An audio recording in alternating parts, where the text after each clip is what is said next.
Nah loh, Ferdy Sambo CS dicurigai pakai narkoba. Hakim dan jaksa PN Jaksel sudah diminta melakukan tes urin sebelum sidang. Siap-siap. Mereka ini terus berputar-putar teorinya hanya seputar seks dan pelecehan, ditambah dengan memprofiling yang buruk-buruk kepada almarhum.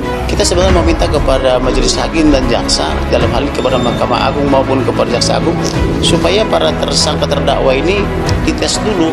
Jangan-jangan mereka ini pengguna psikotropika atau narkoba, karena halusinasinya itu terlampau jauh kan begitu. Jadi perlu juga diuji tes rambut dan tes darah. Jangan-jangan mereka ini pengguna psikotropika, karena ada juga dari lingkungan mereka ini yang sudah datang ke saya menyatakan hal itu. Waktu ada kemarin itu pertemuan asosiasi, ada dari lingkungan mereka mengatakan bahwa mereka ini para pemakai kan gitu. Lewat.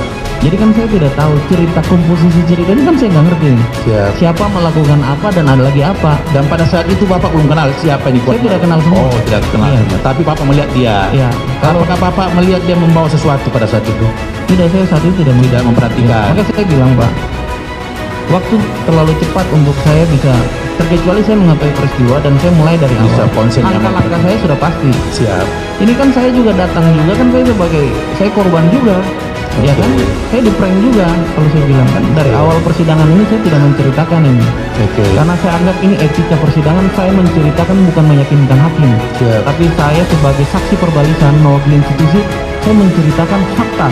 Selanjutnya kalau misalnya saya yakin, saya tambah dikit pelan-pelan. Saya nggak mau. Ya tentunya semuanya harus dibuktikan dengan fakta hukum. Bahkan aja kalau punya bukti, semuanya disampaikan ke Barreskrim dan itu mengenai komitmen Bapak Kapolri. Kalau kita akan tidak tegas siapapun anggota yang terbukti bersalah, dan itu sudah ditunjukkan oleh Bapak Kapolri ketegasan tersebut. Jadi ya, kita tunggu penyidikan ya. Ya, betul. Kalau misalnya memang itu ranah penyidikan, silakan dilapor.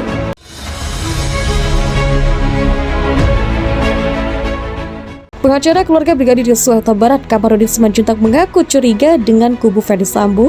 Dia menyebut kelompok terdakwa pembunuhan Brigadir J ini disinyalir menggunakan narkoba lantaran kerap ngelantur saat memberi keterangan atau membuat pernyataan dalam persidangan. Menurut Kamarudin, mayoritas pernyataan yang dibuat Ferdy Sambo dan kelompoknya dalam persidangan adalah keterangan yang hasil berhalusinasi. Jangan-jangan mereka ini pengguna psikotropika atau narkoba karena halusinasi terlampau jauh begitu, kata Kamarudin kepada wartawan Rabu 23 November.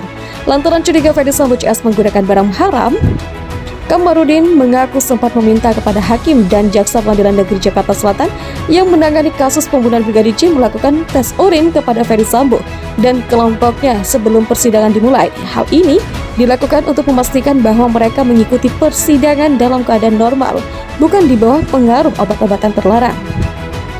Kami sebenarnya meminta kepada Mahkamah Agung maupun Jaksa Agung supaya para tersangka dan terdakwa ini dites dulu, tuturnya. Kamarudin mengklaim dirinya mendapat informasi dari anggota Polri bahwa beberapa oknum anggota Korps Bayangkara ini memang pengguna obat-obatan terlarang. Jadi menurutnya, tak menutup kemungkinan Ferdy Sambo CS juga menggunakan barang haram itu. Jadi perlu dites rambut dan tes darah. Jangan-jangan mereka ini pengguna psikotropika. Karena ada juga dari lingkungan mereka yang datang ke saya menyampaikan hal itu. Waktu itu ada dari pertemuan asosiasi dari lingkungan mereka ini mengatakan bahwa mereka itu para pemakai ikan gitu. Jadi, khawatir saya apa yang mereka katakan semua adalah halusinasi atau ilusi, pungkasnya. Kamarudin dalam kesempatan itu memang tak menjelaskan keterangan Ferdy Sambo CS yang dianggap halusinasi itu. Namun yang jelas, salah satu pernyataan yang dianggap ganjil adalah soal wacana pelecehan seksual yang dilakukan Brigadir J kepada Putri Chandrawati. Menurut kubu Kamarudin ini, tudingan tak masuk akal sebab perkara itu telah ditutup oleh Polres Jakarta Selatan. Namun pihak Ferdy Sambo tetap ngotot mempertahankan alibi tersebut dengan memindahkan lokasi kejadiannya, di mana mulanya pelecehan itu diklaim dilakukan di rumah dinas Ferdy Sambo di Duren 3, Pancoran, Jakarta Selatan. Namun tiba-tiba mereka menyebut pelecehan itu terjadi di Magelang, Jawa Tengah. Pernyataan kubu Ferdy Sambo yang juga dianggap tak masuk akal adalah tudingan Brigadir J berkepribadian ganda.